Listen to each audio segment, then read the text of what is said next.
Good evening. I'm David Ferriero, the Archivist of the United States, and I'm delighted to welcome you to the William G. McGowan Theater here at the National Archives, whether you're joining us in person or by our YouTube channel. We're honored to have former Secretary of Defense Robert Gates with us tonight to talk about his latest book, A Passion for Leadership, Lessons on Change and Reform from 50 Years of Public Service. Before we get started, I'd like to tell you about two programs coming up next month. On Thursday, February 16th at 7, we host an evening with the Mount Rushmore presidents. You'll have the opportunity to hear from and ask questions of the four presidents who are memorialized on Mount Rushmore: George Washington, Thomas Jefferson, Abraham Lincoln, and Theodore Roosevelt. And that's all I'm going to tell you about that evening. Except I don't know if you know this, but at one point there was a cunning plan to house the charters in the head of Thomas Jefferson, and they actually started crafting a vault in the back of his head, but the stone was too hard, and they abandoned that project. So if you come, you can ask Thomas Jefferson whatever happened. The next week, we have our annual showcase of Academy Award-nominated documentaries and short subjects. From Wednesday, February 22nd to Sunday, the 26th, we'll show the nominees in 4 categories: documentary feature, documentary short subject, live action short film, and animated short film. This is always a popular program, so check archives.gov for the schedule and reserve a seat. To learn more about these and all of our programs and exhibitions, consult our monthly calendar of events in print or online at archives.gov. There are copies in the lobby as well as sign-up sheets where you can receive it at home. Another way to get more involved in the National Archives is to become a member of the National Archives Foundation. The foundation supports all of our education and outreach activity, and there are applications for membership in the lobby. And a little-known fact, which I keep telling everyone, no one has ever been turned down for membership in the National Archives Foundation. In A Passion for Leadership, Secretary Gates writes, "Hardly a day passes in the life of any American without his or her having to confront one or another bureaucracy." He gives many examples of the frustrations of trying to get things done while having to navigate sometimes Byzantine requirements. Bureaucracies are ubiquitous in government and in the business world. Bureaucracies also create records, and at the National Archives, we preserve those records created by the federal government. We even have examples of the original red tape used to tie up bundles of government work. In the National Archives research rooms across the country, people consult these records, now numbering in the billions of pages, to see how those organizations functioned or not, whether it was centuries ago or simply several years ago. They search out documentation of the grand events or evidence of family ties in census records, draft registration cards, purchase receipts, and many other types of day-to-day paperwork.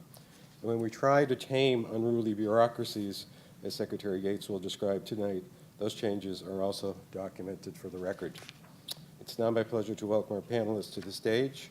Robert M. Gates served as Secretary of Defense under both President George W. Bush and President Barack Obama. He was also an officer in the United States Air Force and worked for the CIA before being appointed director of the agency. He served 8 presidents of both political parties and was a member of the National Security Council staff in 4 administrations.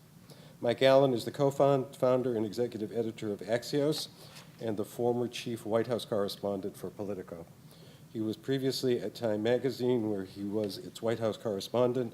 Before that, he was at the Washington Post, where he covered President George W. Bush's first term, Capitol Hill, and campaign finance. Ladies and gentlemen, please welcome Mike Allen and the Honorable Robert Gates.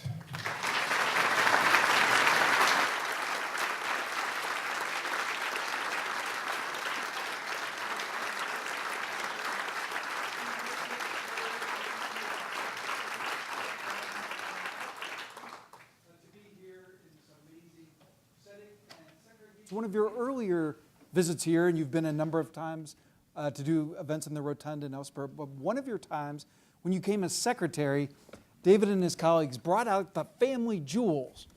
Tell us about your experience here. Well, I'm a historian, and so it was we called over and said, could I come over, when I was secretary, could I come over on a Saturday and just see some interesting stuff? And as you say, David and his colleagues outdid themselves. They had Eisenhower's letter of admittance to West Point. They had his application signed by his parents because he was too young to apply. A variety of other wartime documents from World War II and so on. It was pretty amazing. I mean, the expression I used was, it was kind of like a kid in a candy store. But they wouldn't let me touch.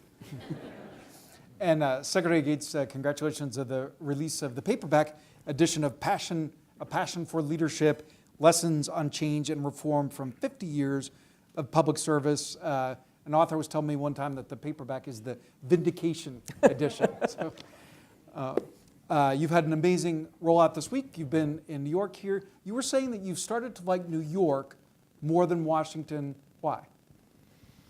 Well, I just, you know, things have become really hard here in Washington.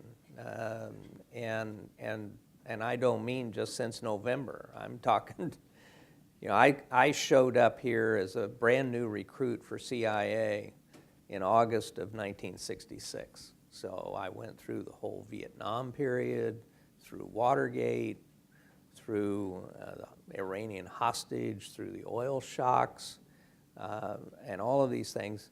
But people were still able to get business done. And I refer, you know, we've always had nasty politics. I like to joke, well, at least it's been quite a while since we had a former vice president shoot a former secretary of the Treasury.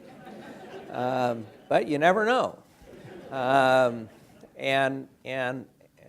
But we've always been able to get things done. And that really began, I mean, as late as the Clinton administration. We were able to get welfare reform. In the Bush 41 administration, we got the American Disabilities Act passed and so on. But just to give you one example of how hard things have gotten in this country, the Defense Department has not had an approved budget by the Congress on the first day of the fiscal year, but 1 year out of the last 10. So every year, the Defense Department starts with a continuing resolution on top of a sequestration that in effect says that in August, the Secretary of Defense has no idea how much money the department's going to have to spend for the next year, much less the next 5.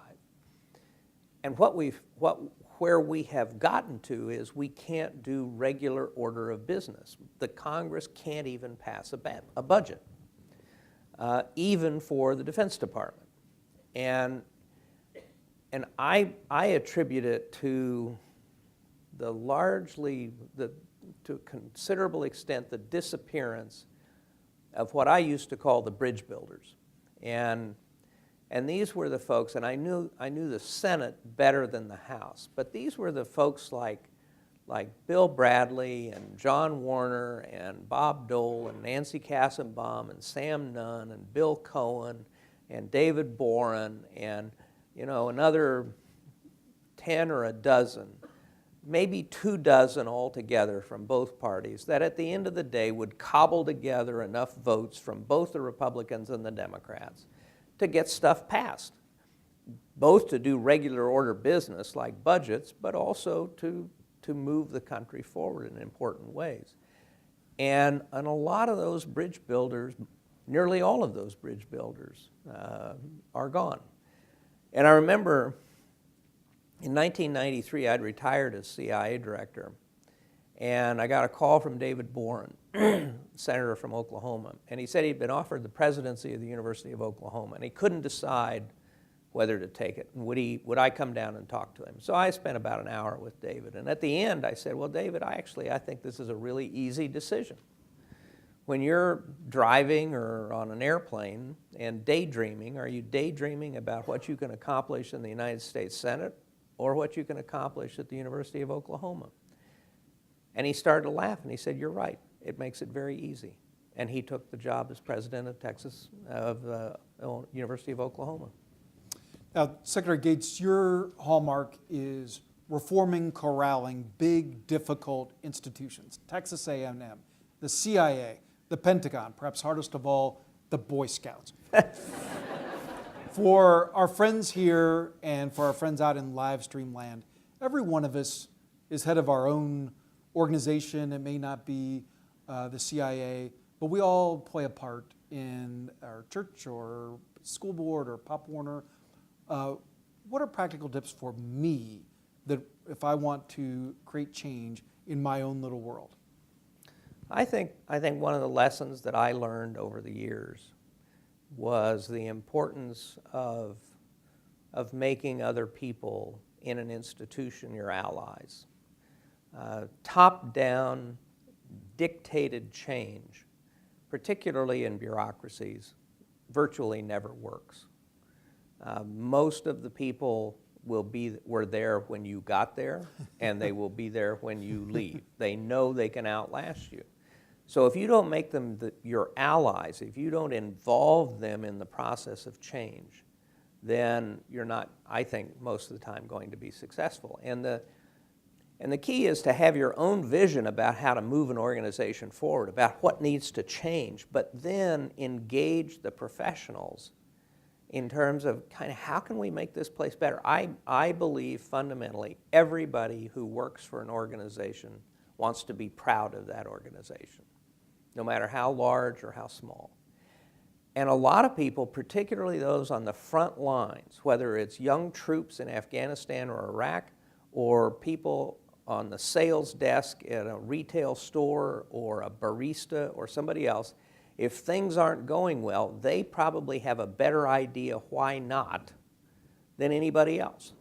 And so it's a mistake not to take advantage of that and learn from them, integrate that with your own ideas for change, and then make them part of the process of change. They will know when you announce what you're going to do, if you've listened to them, they will know their ideas were incorporated into what you have announced.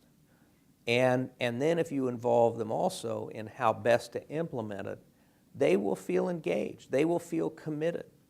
And you know, there'll be a few outliers, and you will have to deal with those. But most people, I think, will get on board because most people know that the organization they work for can be better. They know it can be more efficient, it can serve users better, and they want to try and do that. But too often, they feel stifled or not listened to by the people in the C-suites or even the floor above them. And so opening up those channels and getting these folks engaged ensures that the changes that you put in place will endure after you leave. Secretary Gates, when you were talking about those senators, I noticed that you included a couple of Kansans in your list. You're, of course, from Wichita, from the heartland, and a very prescient passage in A Passion for Leadership, which, of course, was written long before this election cycle.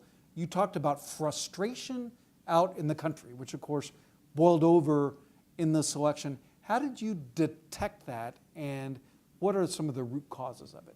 Well, I detected it because I was subject to it. In all honesty, going to the Virginia DMV to get a new driver's license is like the sacking of Rome by the barbarians. And getting a permit to remodel your house.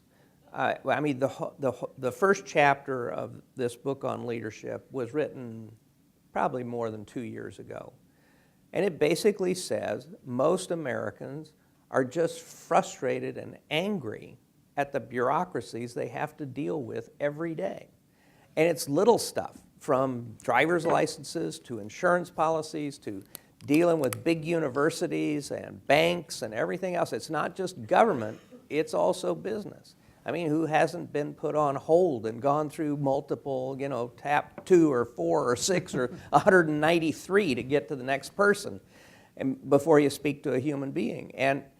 And so what I was talking about in this book, at the outset of this book, is there is a lot of anger and frustration out there.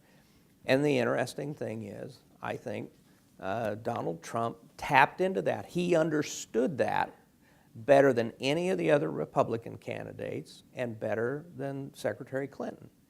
And now the question is whether he actually can do anything about it. I think that's the challenge that he faces. But as our modern life has gotten more complex, we have to deal with these bureaucracies, and my belief is they can all be reformed. They can be made better and more responsive and more cost effective. Actually, I was listening to a comedian on one of the Sirius channels, on the Foxworthy channel, and this guy is talking about, so what if all public officials had to, including bureaucrats, had to be elected, so that, and you'd have an app, so you went into DMV, and he was talking about how the person helping you at DMV would say, well, now let me help you. Can I get you a cup of coffee, and can just have a seat over here, and we'll go take a picture, and if you're not satisfied with the first picture, we'll take another. We just want you to be happy, we want you to be a happy customer. I mean, that would be a life-changing experience. Now, as both a historian and a student of large organizations, how would you describe President Trump's leadership style? Well, I would say it's different than mine. And the truth is, I think it's way too early to say. And because I think, as I said in some of the press things earlier this week, it's kind of like there are parallel universes. There's the publicity, public communications, tweeting, commenting universe, which can be pretty jarring. And then there is the behind closed doors, listening, seeking opinions, a willingness to bring on cabinet officers who are very strong, independent people. I mean, anybody who doesn't think Jim Mattis is going to tell the president exactly what he thinks, probably in the most graphic terms, doesn't know Jim Mattis. But the same thing is true of John Kelly. They both worked for me. I believe that's true of Rex Tillerson. I don't know Mike Pompeo that well, but I've spoken with him. He's reached out to me 2 or 3 times. And I think he's cut from the same bolt of cloth. And I think that, so here is a man who, whatever you may think of him, has brought on board in his national security team, and that's the only one I'll speak to because that's the only one I know anything about, but some very strong-minded, independent people who I think he respects and will listen to. And I take some heart from the fact that, he says he loves torture, he thinks torture works and everything else, but General Mattis said, I can get more out of somebody with a pack of cigarettes and a couple of beers than any torture. And he says, and then he announces yesterday when he's talking about torture, or today, I can't remember when it is, but he said, but I'll defer basically to Pompeo and Mattis. So if he is willing to listen to these people and adjust his decisions, then he may end up, and again, I'll speak only to national security, he may end up with some really pretty sound a sound decision-making process. The problem and the challenge, I think, for this new administration is coming to the realization that what is said in the first universe impacts the second. Now, I've been around, as David commented, I've worked for 8 presidents. I will tell you, every new president and every new administration has a tough time shifting from campaign mode to governance mode. And campaign mode means no matter how obscure the publication, any criticism, anything negative, any story that has potential to be a source of criticism has to be answered immediately. That's campaign mode, and that was Bill Clinton's war room during the campaign in 1992, and it slopped over into 1993. But that was true of the Obama administration. It was true of the second Bush administration. So the challenge of this, of being able to adjust to governance as opposed to campaigning, is always a challenge. And I think with the advent of social media and Twitter and everything, it becomes even more challenging than it was in the olden times when all you had was the press and maybe a telephone. And over the course of your career, and it's really careers, you've had so many amazing different ways that you've served the country. You've mostly gotten good press. How did you pull that off? Well, I think, I probably got the best press. I got pretty good press in Texas, at Texas A&M, apart from the football team.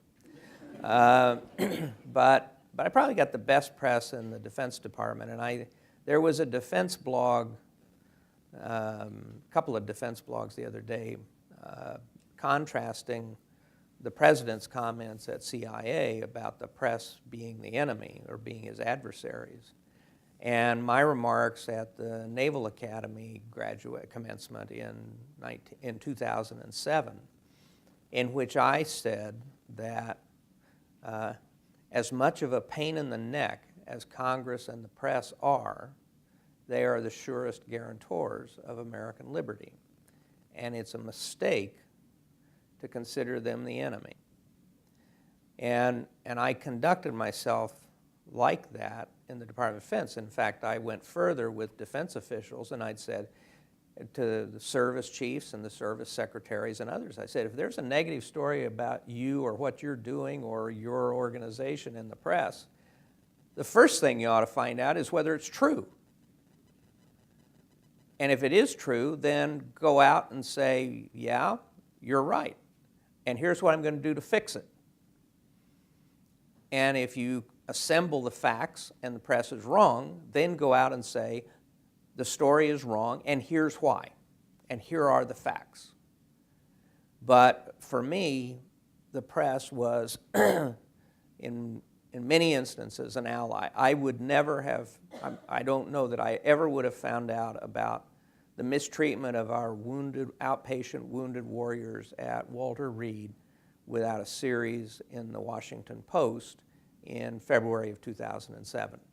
I probably never would have heard of mine-resistant ambush-protected vehicles protecting the lives of soldiers and Marines had it not been for a story in USA Today. So I sort of felt like, and also the press was my vehicle for communicating with the American people. I mean, that was the only way I could reach outside the walls of the Pentagon. So when I announced in the spring of 2009 that I was cutting 36 major procurement programs because they were either so far overdue or their relevance had evaporated or they were so over budget that we didn't need them any longer, all of that was communicated to the American people by the press. Now, the press in that sense, I confess that I used the press because I waited until the Congress was out of session, and then I announced all of this, and needless to say, there was a huge amount of support for cutting these wasteful programs. So by the time, thanks to the press's coverage of the decisions, by the time the Congress came back into town, I had a huge tidal wave of public support in terms of what I was trying to do. But I just think that the press is a fact of life. And if you make it, I mean, we've had presidents. This is another thing I try to remind people to keep a little perspective. Of the 8 presidents that I've worked for, every single one thought the press was out to get them. Every one of them. How many of them were right? The press was an adversary. Nearly all of them. Because the truth is, it is fundamentally an adversarial relationship. And you know, and we remember one president who had an enemies list that included a lot of people in the press. So I think there's a little bit of a tendency right now to lose perspective and think, my God, this is terrible. It's never been worse than now. Yeah, it has. During Vietnam, during Watergate, it was pretty bad. And so I think part of the problem is almost nobody in this city that holds an official position reads history. So they forget about these things. Secretary Gates, you're a heavy news consumer. You get the Wall Street Journal and the New York Times. In print, you've always paid a lot of attention to the media. How worried are you about this fake news, alternative facts environment? Well, let me just say that alternative facts was an expression that I had never heard before, at least in those words. I'd heard synonyms. But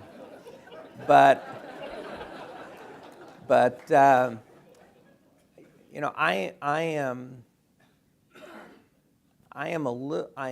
when it comes to the media, I am a little concerned that there is a danger of being so distracted by the night's tweets that some outlets are not paying enough attention to the substantive things that are going on and being signed, for good or ill, in people's views. But the president is doing some pretty heavy lifting and pretty serious things with executive orders and things like that, relationships with foreign countries. But to the degree everybody is focused on the tweets, I worry a little bit. It's like it's sort of like the in the cartoon where the dog is a squirrel. You know, they're just totally, you know, they can be distracted instantly. So I think it'll be important going forward for all of the media to keep their eye on the ball. And the ball is the serious, substantive stuff that's being done. Huge substantive issue raised in the last 24 hours. Secretary Gates, based on your life experience, does torture work? Well, by the time I got to the Pentagon, enhanced interrogations had been stopped for at least 2 years, maybe 3. And I was always very comfortable with the restrictions that were placed on interrogation in the Army Field Manual. I think one thing people need to bear in mind is that unlike the Soviet Union during the Cold War, terrorism is not an existential threat to the United States. It will not destroy this country as a nuclear war with the Soviets would have. It is a danger. We have to do everything we possibly can to save American lives. But at the same time, my belief is the danger is not such that we distort everything we stand for and believe in as a country and the values that we hold. Now, presidents have taken extreme steps before in American history. President Lincoln suspended habeas corpus because he thought there was a threat to the existence of the nation. President Roosevelt interned the Japanese because he thought that there was a threat to the survival of the nation. So we have done some things through our history that we have reversed as soon as presidents thought it was safe to do so. I think that's happened with these enhanced interrogation techniques. And I would say that I just hope that the president does what he has indicated he will do, and that is defer to the views of people like Jim Mattis and Mike Pompeo, who in their hearings said that they were opposed to these things. What did you think of the president's visit to the CIA? Well, first of all, again, I think the worry is the sort of distraction, and granted the stream of consciousness that was going on was a little unusual, but what was really important, the really important message was, as I said, I joined CIA 51 years ago. I can never remember a president going to CIA so early in his term of office as President Trump did. Never. And there were a few presidents that never went. And so I think as a gesture to the people of CIA and his message basically that, you know, I realize you're an asset for this country, I think that fundamental message was very important. And that he did it so early in his administration perhaps was a reflection of some of the things he'd said previously of criticism, but I think it's still, the message was, I support what you do. And I think the challenge for Mike Pompeo is going to be to figure out how to make that asset that is CIA useful to the president and the decision-making process. It is almost always an adversarial relationship. Richard Nixon at one point said, "What the hell do those clowns do out at Langley?" And most of the presidents that I've worked with, at one time or another, have been very unhappy with CIA because of things they have said in their analysis that implicitly are critical of the president's policies or say those policies aren't succeeding and so on. So it's never an easy relationship, but it is an immensely valuable asset for the government, for the country, for the president. And Pompeo has to figure out how does CIA communicate its information to the president in a way that helps inform the decision-making process. And that won't necessarily be the way that Obama did it or Bush did it or anybody else. So it's going to be a tough relationship under the best of circumstances. Of course, the relationship was poisoned a bit going in by things that have been said. We're going to date ourselves here, but we remember when the women's magazines used to have a feature, "Can this marriage be saved?"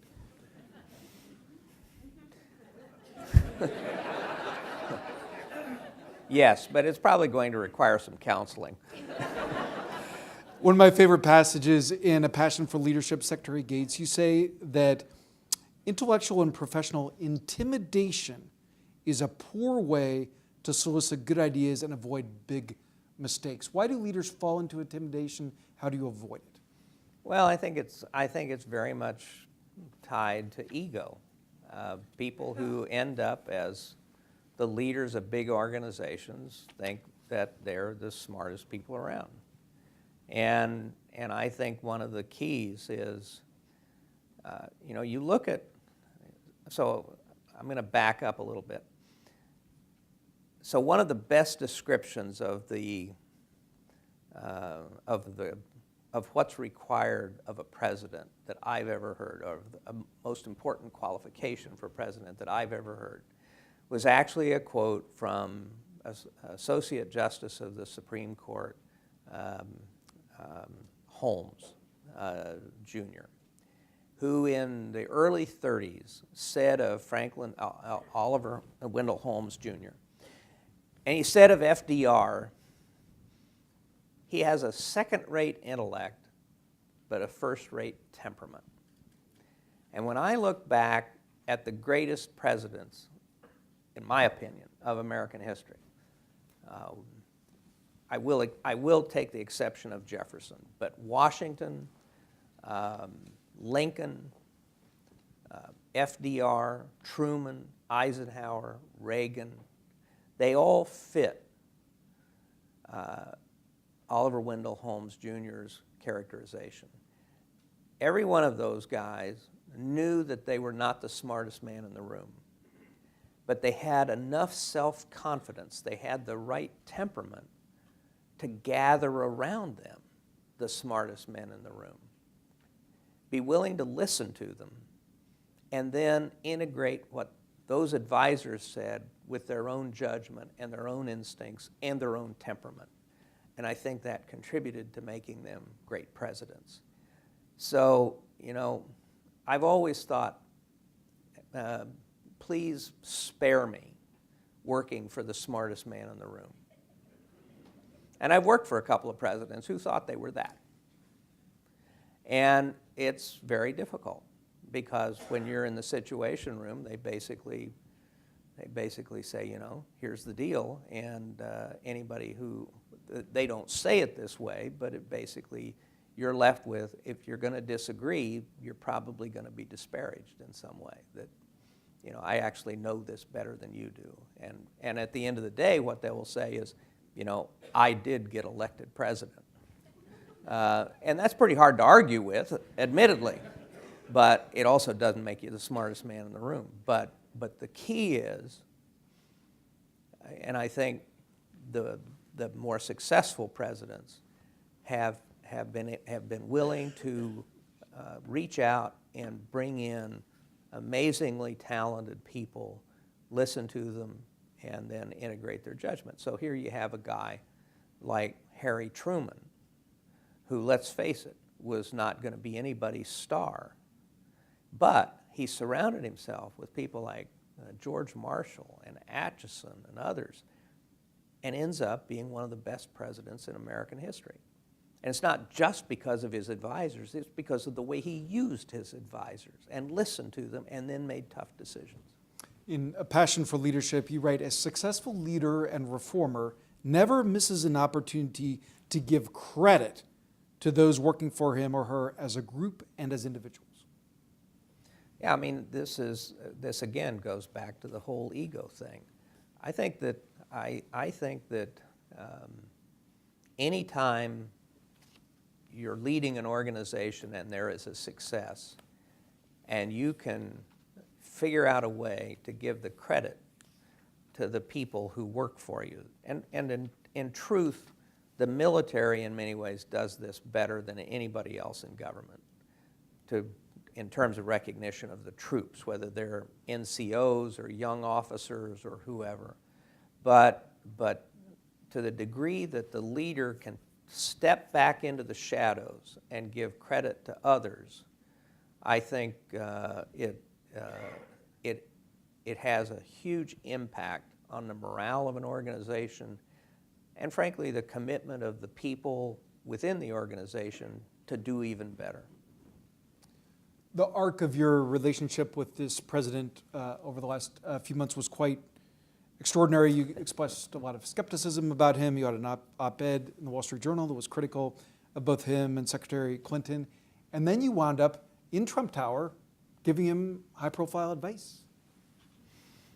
Well, it was, first of all, I was already in New York, and it wasn't a special trip, but I was invited by General Flynn to come in and talk to him and his deputy, K.T. McFarland, about how the NSC works and how the decision-making process works, the role of cabinet officers, the role of the National Security Advisor, because I was the deputy to the person that most academics and I think practitioners regard as the model of the National Security Advisor, Brent Scowcroft.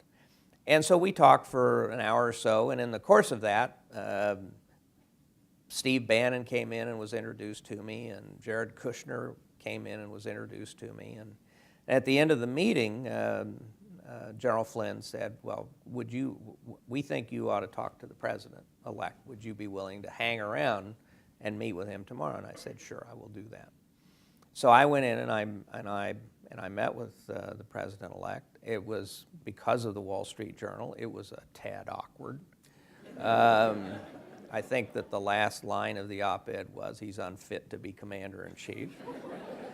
And he says, well, you were pretty rough on me, and you were even rougher than Romney. And I said, well, Mr. President-elect, the truth is, a lot of things were said in the campaign relating to national security that troubled me a lot. But you've been elected, and particularly in national security, it's critically important for all of us for you to be successful. And anything that I can do to help you be successful, I'm happy to do. And I told him that most of the candidates that he was looking at for Secretary of State and for CIA, for Defense and Homeland Security had reached out to me, and I had told every one of them, if you are asked to serve, you should serve. He asked me if I was interested in anything. I said, I'm done building my resume. But it was a very thoughtful, serious conversation. We did have one exchange on Russia, and I told him what I said in the when I introduced Rex Tillerson in front of the Senate Foreign Relations Committee, and said, the challenge for the new administration is going to be to figure out how to thread the needle between pushing back on Putin's aggressiveness and aggressions, his interventionism, his bullying and general thuggery on the one hand, and how to stop a downward spiral in U.S.-Russian relations that I think has the potential to become quite dangerous. And we kind of left it at that. He was more interested in my views on the different candidates, and then that was the point at which he said, okay, if it's a completely clean slate for Secretary of State, who would you recommend? Who's the best person in the country? And I said, well, an unorthodox choice and person I would recommend is Rex Tillerson, because I've known Rex for a number of years. I'd gotten to know him actually through the Boy Scouts, where we both had leadership positions. And after these meetings would end, Rex and I would stay up late into the night talking about the world. And I just... Maybe a cigar? Cigar, whiskey. I mean, these are great opportunities to listen to people and learn. But I felt he had a great understanding of geopolitics and geostrategy. He wasn't going to need a briefing book to know about Indonesia or South America or the Middle East or Russia. And just because somebody has been a friend, has done business with a Vladimir Putin, doesn't make them friends. I told several senators, I said, you know, I know you look at that photograph of Tillerson and Putin raising a glass of champagne. Well, what if I told you that when I was the director of Central Intelligence, I was raising a glass of vodka with the head of the KGB? Do you think that made us friends? Hell, we were ready to kill each other. I mean, we were total adversaries. But you do have to do business. And so I think, you know, if we're going to have issues and challenges with Russia, I'd like to have somebody who knows how Putin thinks and how he negotiates. And I think, you know, he will only have U.S. interests at heart. But anyway, those were my arguments for Tillerson, and President-elect was clearly intrigued. And I later learned that from what the transition told the press, that was the first time he had heard Tillerson's name. So you clearly have patched things up. At one point, the now president... Well, we'll see. Who knows? At one point, the now president had called you... I will say, and I think this is where you were going, after that op-ed came out, the tweet called me dopey clown. So if I were on Twitter, I think my hashtag would be dopey clown. All right, thanks to Susan and her colleagues at the National Archives. We have 2 microphones right here. Please go ahead and step up to the microphone. While they're doing that, if you look at South China Sea, North Korea, what do you think is going to wind up being the biggest worry, the biggest risk for this president and therefore this country? Well, I think that the earliest challenge is likely to come from North Korea with the launch of intercontinental ballistic missile. And it may or may not work, but they're getting there. And the question will be kind of, where is the missile going and should we shoot it down? And that will require a decision literally within a couple of minutes. So my hope is that as the president gets his team in place, that one of the first things they begin talking about is contingencies with respect to North Korea, and particularly a launch and whether to shoot down. So I think that the most likely first challenge will come from North Korea, but it could come in at least three other places as well. And I'm talking about challenges that are military and that require kind of an instant response. So one would be an Iranian action in the Persian Gulf against one of our Navy ships to try and test how strong he is going to be. Another would be in the South China Sea by the Chinese. or if he decides to present a tougher image and how the Chinese react to that. And then the third would be whether we have now had situations where Russian fighters have flown within 30 feet of our warships and within 10 feet of our aircraft. And to tell you the truth, just taking these three very quickly, so if I were Secretary of Defense, when that Russian plane flew within 20 or 30 feet of an American warship, I would have sent a message. I would have asked the president to send a message to Putin that basically said, the next time your forces come that close to one of our ships in international waters, we will paint it and we may or may not shoot it down. Stop it.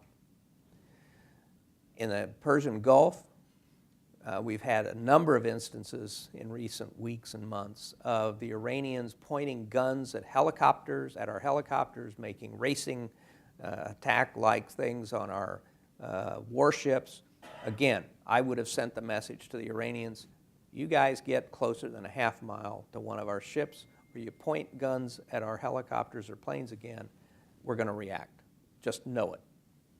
And you're not going to win. And again, in the South China Sea, we say we have conducted freedom of navigation missions against these islands, Chinese-occupied islands and built-up islands. But in truth, we haven't. They've been innocent passage. The difference is, innocent passage is like when the Chinese fleet went through the Aleutians. You have your radars off, you don't fly planes, you don't fly helicopters, you don't turn on your radars to paint the other guys or anything like that. That's what we've done around these islands. These have not been true freedom of navigation operations that we have run against these islands.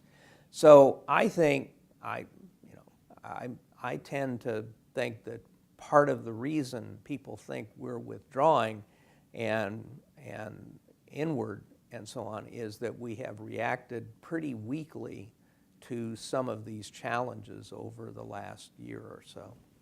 Sir? Today, I think the Union of Concerned Scientists moved the doomsday clock up 30 seconds. Part of their calculation was based on a number of things, including climate change, which they regard as a world security issue. Do you regard it as a world security issue, and do you see any hope that Trump will actually deal with it seriously? Well, I think it is in the long term, and I think it's been interesting to, one of the things that I think people were a little surprised at was Tillerson's acceptance of the importance of climate change and the importance of the Paris Treaty and so on. I have no idea in practice what the administration is going to do with respect to climate change.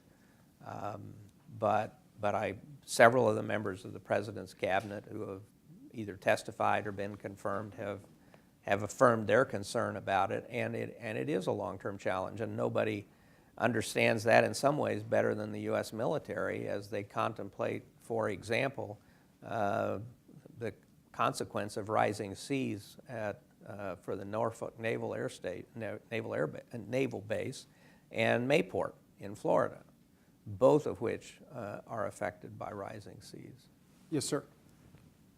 Secretary Gates, thank you very much for your words today. I'm finding reading A Passion for Leadership to be very meaningful and interesting, and in particularly finding it interesting to read about your experience working for different presidents. What I was wondering is, what would you say are some of the most important things? What would you say are some of the most important lessons that you have learned about leadership, specifically from working for a wide variety of presidents? Well, I've often said that sometimes you learn more from bad bosses than from good ones. I think that I learned from well, okay, so only half funny.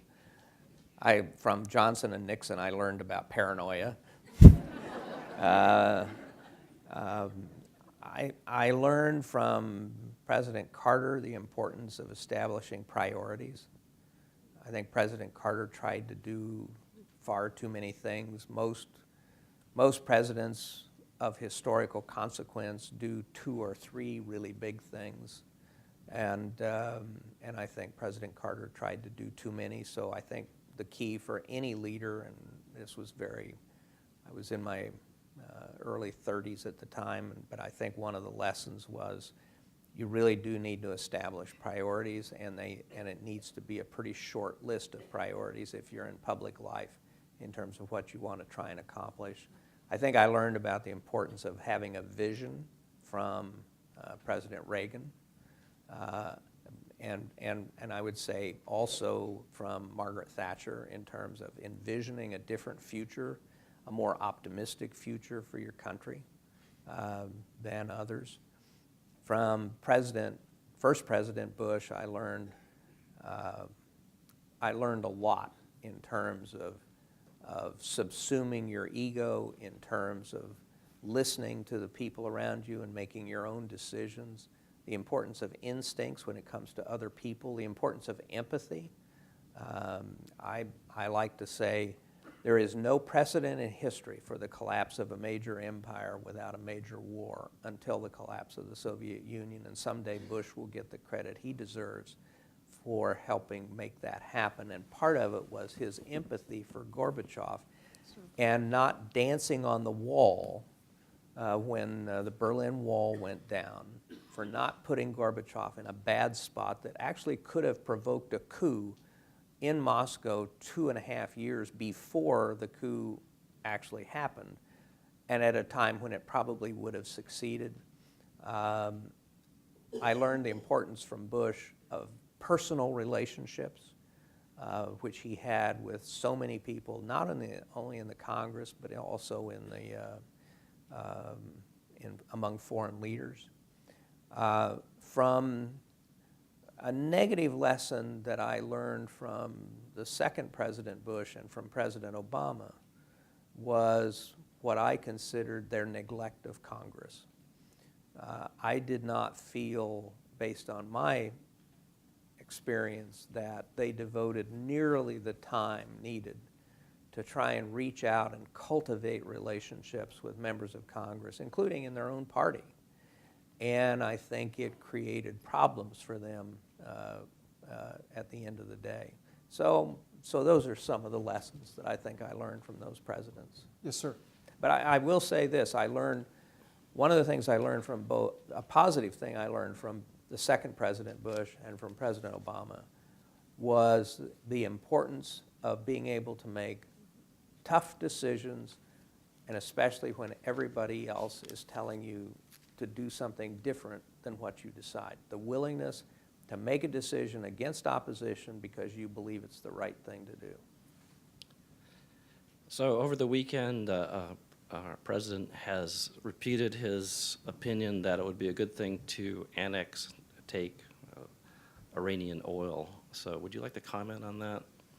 Oh, Iraqi oil. Iraqi oil, I meant, yes. Yeah, I would say not going to happen. Yes, sir. Based on your experience, what would be your advice to young professionals who are interested in public service, either through Congress or the federal government, but they're not really sure if they want to do it because of either being tagged as part of the Washington swamp or because they have other opportunities in the private sector? What would you advise young professionals that are here today or watching online? So I go back to something I said at the very beginning of this session. So I joined CIA just at the beginning of the Vietnam buildup. This was not a great time to go into public service, and especially if you were in CIA. So I would say, I get asked this question a lot by young people, kind of how do I get from where I'm sitting to where you're sitting? And they almost never like the answer, because I tell them, first of all, you've got to do all the hard work of preparation, and then there are no guarantees. And and it's a matter of timing, of luck, being in the right place at the right time. It's a matter of being willing to take risks with your career. When I first went to the National Security, detailed to the National, I got an invitation to go down to the National Security Council and work for Kissinger and Scowcroft in 1974. My bosses at CIA said there probably won't be a job for you when you come back. They saw no value in my going down there. I did it anyway. I took a risk. It just also happened that when I became director of Central Intelligence, most of those people were still working there.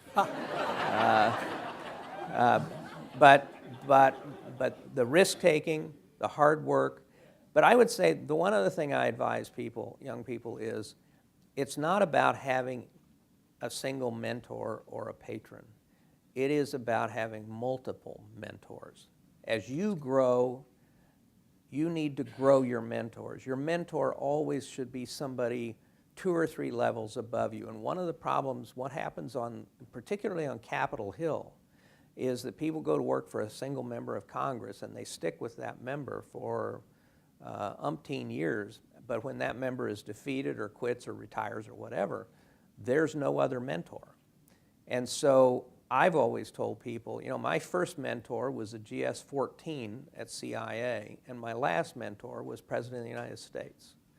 So young people need to always be looking up 2 or 3 levels to see kind of who can I get to help me and advise me and counsel me so that I keep learning as I go along the way. Having one mentor will never do the trick. You may ask the last question if it is one sentence. My name is Andrei Sitov. I'm a Russian reporter here in Washington, D.C. Thank you, sir, for your presentation. I think you've always been well respected in Russia also, despite your hard views. The question is simple. You've described your views, but from what you're seeing, where do the views of the president come? He shows leadership against Russia, blaming for better relations for Russia. Where does this come from, and how likely is he to succeed? Thank you. Well, I actually have no idea where his ideas on Russia come from.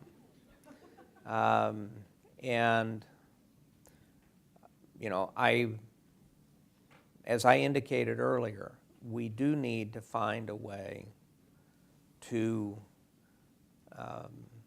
stop this downward spiral in the relationship. But equally important is pushing back against Russian behaviors that are aggressive and interventionist and bullying in a variety of places. I think Vladimir Putin is totally rational. I think he's smart. I think he feels very deeply and represents the views of the Russian people in feeling deeply about the humiliation of the collapse of the Soviet Union, because it was also the collapse of the Russian Empire. Russia's borders today are what they were before Catherine the Great. Russia has a population of 140 million people. We have 315 million people. I think when Putin sees the United States and Europe trying to move Ukraine into the EU, into NATO, he sees that striking at the core of Russian interests. And so my view is that Putin is a rational actor, and I think if we push back at the same time that we offer some opportunities, we have the chance to turn this relationship around. Mr. Secretary, you're done building your resume, but you might have one more book in you. I understand you're working on a project, Power, American Uses and Misuses. What's the big idea? A little tease. So it begins with, so here's the premise. I mean, when you think about all of the military conflicts that we've been involved in the last 25 years, from the time, think about the Eisenhower administration. And this comes from a biography of Eisenhower that came out a couple of years ago by historian Gene Smith.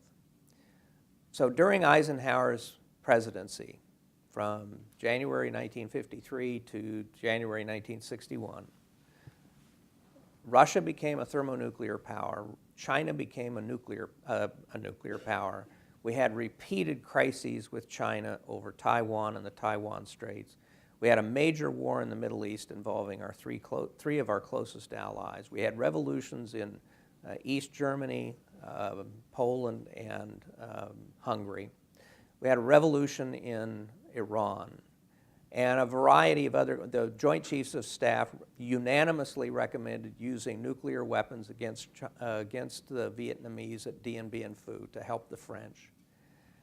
And in all of that time, with all of those crises, from the time Eisenhower signed the Korean Armistice in July of 1953 until he left office in January of 1961, not one American soldier lost his life in combat. Now, how the hell did he do that? And this book is about how we may have lost our way. I'd like to thank all of you in live stream land for watching. Thank all of you for coming out on a school night. We appreciate it. We thank Susan, David, Jason, all the hardworking people at the National Archives who had us in this amazing setting, Charles and Secretary Gates, staff, my colleagues at Axios, AXIOS. Please check it out. And Secretary Gates, thank you for a fantastic conversation. Thanks, Mike. Thank you, sir. Yeah, Very nice. no, Thank you for doing that. My pleasure. I think we're going to watch this one.